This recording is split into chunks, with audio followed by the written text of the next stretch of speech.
नमस्कार, KP news 24/7 में आपका स्वागत है। मैं अश्विनी आपके साथ इस वक्त के मुख्य समाचारों में।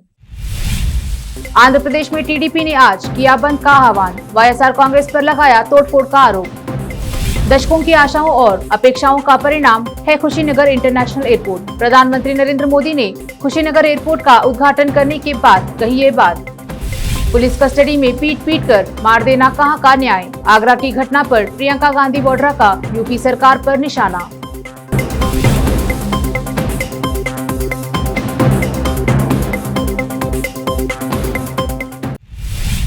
अब समाचार विस्तार से। नवरात्रि और दशहरे के 5 दिनों के बाद आज पूनम के अवसर पर देवी माता की पालकी निकाली जाती है। शहर बीदर के विभिन्न इलाकों में स्थित मंदिरों में आज पूनम के अवसर पर पूजा पाठ की जा रही है और देवी माता की पालकी निकाली गई, जिसमें कई श्रद्धालु उपस्थित रहे। जनता दल सेक्युलर के नेता HD कुमारस्वामी ने मंगलवार को कहा कि राष्ट्रीय स्वयंसेवक की शाखा से सीखने के लिए कुछ भी नहीं है। उन्होंने यह भी आरोप लगाया कि शाखा में प्रशिक्षण लेने वाले लोग विधानसभा सत्र के दौरान ब्लू फिल्में देखते मिले हैं। पूर्व मुख्यमंत्री प्रदेश भाजपा अध्यक्ष नलिन कुमार कटील द्वारा हाल ही में उन्हें आरएसएस की शाखा आकर संघ की गतिविधियां सीखने का न्योता दिए जाने पर प्रतिक्रिया दे रहे थे। कुमारस्वामी ने सवाल किया, मुझे उनका साथ नहीं चाहिए, क्या हमने देखा नहीं है कि आरएसएस की शाखा में क्या सिखाया जाता है, विधानसभा में कैसे व्यवहार करते हैं, सदन सत्र के दौरान ब्लू फिल्में देखना, क्या उन्हें आरएसएस की शाखा में ऐसी चीज नहीं सिखाई जाती? क्या यह सीखने के लिए मुझे वहां जाने की जरूरत है?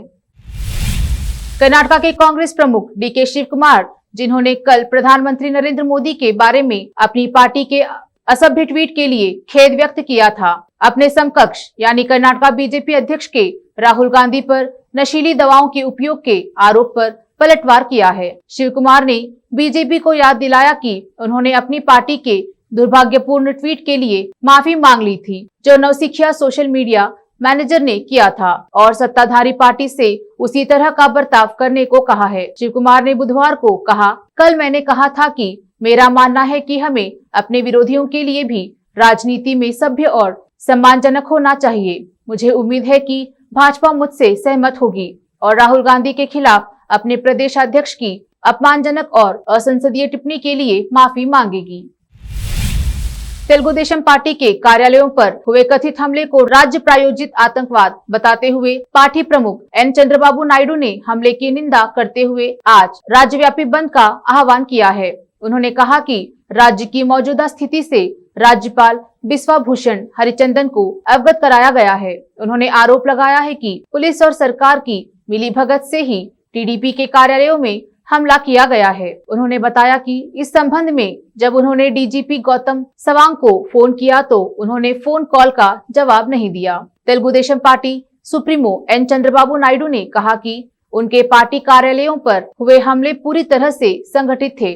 उन्होंने लोगों से राज्यव्यापी बंद का आह्वान करते हुए कहा कि अनुच्छेद 365 के कार्यान्वयन के लिए पूछने में संकोच क्यों करें। उन्होंने पार्टी कार्यालय में हुई तोड़फोड़ को राज्य की कानून व्यवस्था की विफलता बताया। इसके साथ ही उन्होंने कहा कि राज्य में जिस तरह का माहौल है उसे देखने के बाद डीजीपी इस पद के लिए बिल्कुल फिट नहीं है।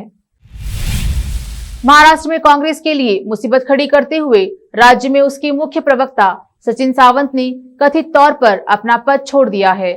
उनकी यह कार्रवाई पार्टी के राज्य प्रमुख नाना पटोले द्वारा की गई नई नियुक्तियों के विरोध में हुई है। खबर है कि नाना पटोले के कदम से परेशान सचिन सावंत ने कथित तौर पर कांग्रेस अध्यक्ष सोनिया गांधी को पत्र लिखकर पार्टी में अपने लिए नई भूमिका का अनुरोध किया है। माना जाता है कि नाना पटोले ने राष्ट्रवादी कांग्रेस पार्टी के पूर्व नेता अतुल लोंधे को महाराष्ट्र कांग्रेस का नया मुख्य प्रवक्ता नियुक्त किया है। लोंधे 2016 में कांग्रेस में शामिल हुए थे। 10 साल से मुख्य प्रवक्ता रहे कांग्रेस महासचिव सचिन सावंत को कथित तौर पर सहायक प्रवक्ता के पद पर डिमोट कर दिया गया। रिपोर्ट्स के मुताबिक इस कार्रवाई से गुस्साए सचिन सावंत ने मंगलवार को अपना इस्तीफा दे दिया। सावंत ने अपने ट्विटर अकाउंट से भी अपना पद हटा दिया है। प्रधानमंत्री नरेंद्र मोदी उत्तर प्रदेश के कुशीनगर इंटरनेशनल एयरपोर्ट का उद्घाटन कर दिया है। बौद्ध भिक्षुओं को श्रीलंका से लेकर अंतर्राष्ट्रीय विमान कुशीनगर की धरती पर उतर चुका है। उद्घाटन करते हुए यहां पीएम मोदी ने कहा कि भारत विश्व भर के बौद्ध समाज की प्रेरणा का केंद्र है। उन्होंने कहा कि एयरपोर्ट से सिर्फ पर्यटन को बढ़ावा ही नहीं मिलेगा, बल्कि इससे किसान और पशुपालकों को भी फायदा होगा, रोजगार बढ़ेगा। आने वाले 3 सालों में देश में 200 से अधिक एयरपोर्ट का नेटवर्क खड़ा करने की कोशिश है। यह पूर्वांचल और बौद्ध धर्म की अनुयायियों के लिए कई मायनों में खास है। भारत बौद्ध धर्म की आस्था का केंद्र है। भारत विश्व भर के बौद्ध समाज की श्रद्धा का आस्था का केंद्र है। आज कुशीनगर इंटरनेशनल एयरपोर्ट की ये सुविधा उनकी श्रद्धा को अर्पित पुष्पांजलि है। भगवान बुद्ध के ज्ञान से लेकर महापरिनिर्वाण तक की संपूर्ण यात्रा का साक्षी ये क्षेत्र आज सीधे दुनिया से जुड़ गया है।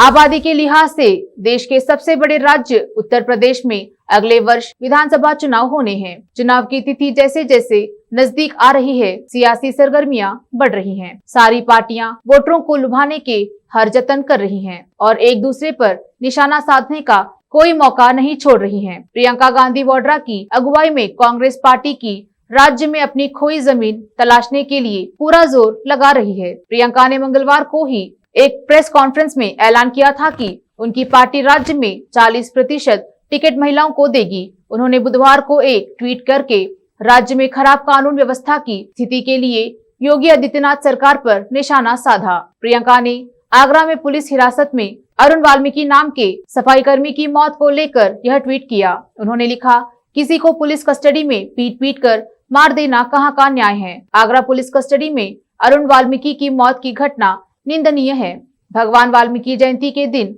उत्तर प्रदेश सरकार ने उनके संदेशों के खिलाफ काम किया है। उच्च स्तरीय जांच व पुलिस वालों पर कार्रवाई हो व पीड़ित परिवार को मुआवजा मिले। फिलहाल वक्त एक छोटे से ब्रेक का, जल्द लौटेंगे ब्रेक के बाद। हिंदुस्तान के हर कोने में हम हैं मौजूद। 24 घंटे हालात पर गहरी नजर, खबरों से जुड़े चुपते सवालात और आपको दिखाता है धार्मिक, सामाजिक, राजनीतिक, लोकल और इंटरनेशनल न्यूज की सबसे बेहतर कवरेज, जो आपको रखती है हर पल बाखबर। देश और दुनिया भर की खबर के लिए देखते रहें KP news 24/7। Noor education trust Bidar की ओर से चलाए जाने वाला Noor M Ed college Bidar, recognised by NCTE Delhi and affiliated to Gulbarga University, Gulbarga. Admission are open for the academic year 2021-22. विशेषज्ञ और सक्षम शिक्षकों द्वारा शिक्षा प्राप्त करने के लिए नूर एमएड कॉलेज में दाखिला लें और शांत वातावरण में शिक्षा प्राप्त करें। बीदर शहर में बेहतर शिक्षा का एकमात्र केंद्र Noor M Ed college, Shahpur gate, Bidar. Phone numbers 9945283920, 8482221297।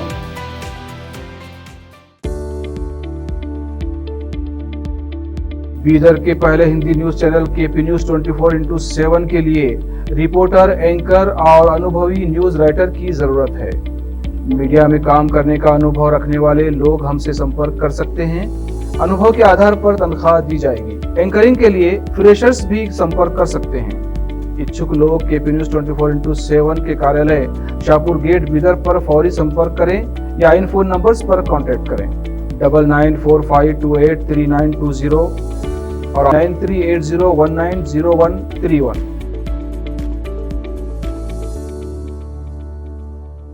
शिक्षा एक बहुमूल्य वरदान है। इसे अच्छे और बेहतर वातावरण में प्राप्त की जाए तो और भी अमूल्य हो जाती है। बीदर शहर में ऐसे ही बेहतर वातावरण और बच्चों की अच्छी शिक्षा का एकमात्र केंद्र है VK international primary high school and degree BEd college. विशेषज्ञ और समक्ष शिक्षकों द्वारा प्राथमिक, हाई स्कूल और डिग्री व बीएड की शिक्षा प्राप्त करने के लिए आज ही दाखिला लें। आपको बेहतर शिक्षा के साथ साथ सुखद वातावरण प्रदान करने वाला first time in Bidar history powered by lead school VK international primary high school and degree B Ed B Ed college, विशाल क्लासरूम्स, विशाल और सुखद अनुभव देने वाला मीटिंग हॉल की व्यवस्था। सेक्रेटरी डॉक्टर दिलीप कुमार कमठाने की देखरेख में और वैजनाथ कमठाने की अध्यक्षता में चलाए जाने वाला और शांत वातावरण और सुहाने पर्यावरण में शिक्षा प्रदान करने वाला शैक्षणिक केंद्र VK international primary high school and degree BEd college, Vidyanagar, Bidar. Phone numbers 8550001972। कोई भी व्यक्ति अगर बीमार हो जाए तो उसे अच्छे उपचार और देखरेख की जरूरत होती है और सही देखभाल मिले तो बीमारी से जल्दी ही वो स्वस्थ हो जाता है। इसके लिए अच्छे हॉस्पिटल की जरूरत होती है और उसके परिजनों को अच्छे हॉस्पिटल की खोज होती है। मगर आप बीदर वासियों को अच्छे स्वास्थ्य को पाने के लिए कहीं जाने की जरूरत नहीं। अपने शहर में बेहतर उपचार का एकमात्र केंद्र है आशीर्वाद मल्टी स्पेशलिटी हॉस्पिटल, जहां पर 24/7 इमरजेंसी सर्विस, 24/7 फार्मेसी की सुविधा, थायराइड और शुगर के अर्जेंट रिजल्ट की सुविधा है। और इस हॉस्पिटल के स्पेशलिटीज में general medicine, general surgery, orthopaedics, gynaecology, dental शामिल हैं और इसकी सुपर स्पेशलिटीज में इंडोक्रिनोलॉजी और यूरोलॉजी शामिल है। साथ ही अच्छी तरह से ओटी की सुविधाएं और नर्सों की ओर से बेहतर देखभाल। Managing director doctor Vinod Kumar Patil की देखरेख में चलाए जाने वाला बीदर शहर का बेहतर उपचार केंद्र Ashirwad multi speciality hospital, stadium road beside Amantrana hotel, opposite Sai school, Bidar. Punjab में अगले साल होने वाले विधानसभा चुनाव से पहले एक आवासीय योजना को लेकर बीजेपी और कांग्रेस आमने सामने हैं। कांग्रेस सरकार ने लुधियाना में प्रस्तावित आवासीय परियोजना का नाम बदलकर एक राजनेता और कवि के बीच असामान्य राजनीति लड़ाई छेड़ दी है। दोनों का ही अपने अपने क्षेत्रों में बड़ा नाम है। पंजाब में पिछली शीयद भाजपा सरकार के दौरान 2010-11 में पूर्व प्रधानमंत्री और भाजपा के दिग्गज नेता अटल बिहारी वाजपेयी के नाम पर अटल अपार्टमेंट लॉन्च किया गया था। लुधियाना इम्प्रूवमेंट ट्रस्ट ने अब इस आवासीय परियोजना का नाम बदलकर साहिर लुधियानवी अपार्टमेंट करने का फैसला किया है। एलआईटी के इस कदम की भाजपा के साथ उसकी पूर्व सहयोगी शिरोमणि अकाली दल ने भी तीखी आलोचना की है। दोनों ही पार्टियों ने कांग्रेस सरकार के इस कदम को अटल बिहारी वाजपेयी जैसे नेता का अपमान करार दिया है।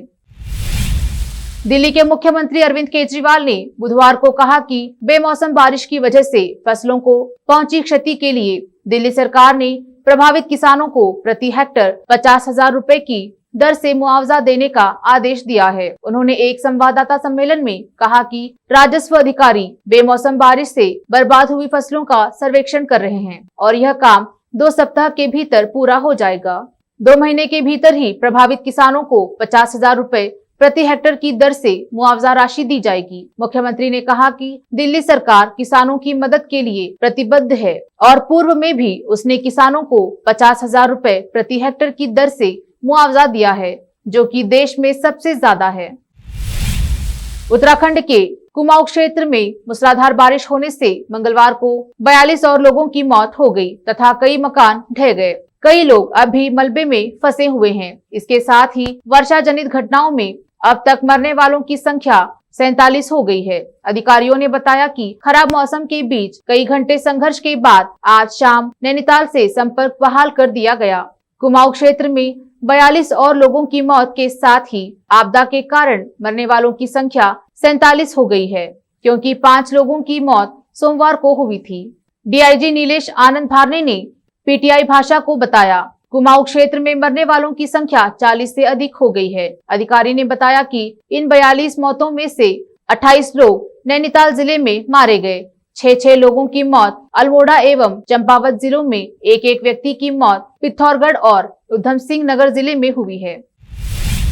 पठानकोट के भोवा इलाके के विधायक जोगिंदर पाल ने एक बार फिर से पंजाब की राजनीति में बवाल मचा दिया है। इस बार उन्होंने ऐसा कुछ कर दिया है कि जिसके चलते पंजाब में कांग्रेस सरकार पर सवाल उठने लगे हैं। दरअसल एक सभा के दौरान एक शख्स ने जोगिंदर पाल सिंह से सवाल पूछ लिया कि जिसे सुनकर वो आग बबूला हो गए। उन्होंने भरी सभा में युवक की पिटाई कर दी। इतना ही नहीं, सभा में तैनात पुलिसकर्मियों ने भी युवक को जमकर पीट दिया। वीडियो नवरात्रों के दौरान का बताया जा रहा है। बॉलीवुड की मोस्ट अवेटेड फिल्म सूर्यवंशी को बड़े पर्दे पर देखने के लिए अब काउंटडाउन शुरू हो गया है। फिल्म के लिए फैंस पिछले 1.5 साल से इंतजार कर रहे हैं। मल्टी स्टार फिल्म में अक्षय कुमार, अजय देवगन, रणवीर सिंह के साथ कैटरीना कैफ नजर आने वाली हैं। फिल्म इस दिवाली के मौके पर 5 नवंबर को सिनेमाघरों में दस्तक देगी। पिछले साल फिल्म मार्च में रिलीज होनी थी, लेकिन कोरोना के कारण मेकर्स को अपना फैसला वापस लेना पड़ा। अब कॉप ड्रामा वाली इस फिल्म को लेकर एक ऐसी खबर आ रही है जिसके जानने के बाद आप सरप्राइज होने वाले हैं। रोहित शेट्टी की इस फिल्म का ट्रेलर और टीजर पिछले साल ही रिलीज हो गया था। आखिर में फिर एक बार देखते हैं मुख्य समाचार। आंध्र प्रदेश में टीडीपी ने आज किया बंद का आह्वान, वाईएसआर कांग्रेस पर लगाया तोड़फोड़ का आरोप। दशकों की आशाओं और अपेक्षाओं का परिणाम है कुशीनगर इंटरनेशनल एयरपोर्ट। प्रधानमंत्री नरेंद्र मोदी ने कुशीनगर एयरपोर्ट का उद्घाटन करने के बाद कही ये बात। पुलिस कस्टडी में पीट कर मार देना कहां का न्याय। आगरा की घटना पर प्रियंका गांधी वाड्रा का यूपी सरकार पर निशाना।